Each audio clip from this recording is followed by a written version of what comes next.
Okay, recently I downloaded this game.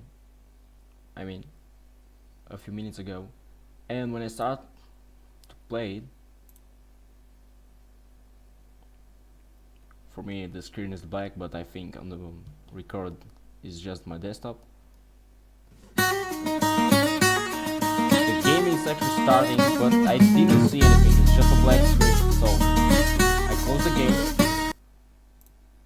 And how we fix this? Easy.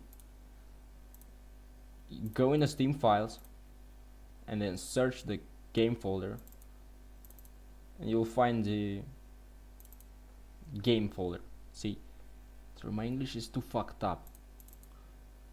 Then you find, just follow my steps, okay?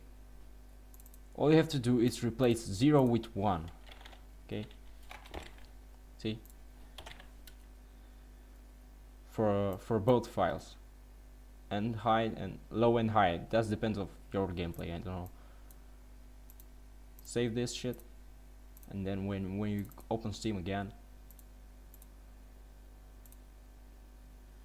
and you change the high resolution, because we changed just the high resolution, the game will start. Yes, that's it.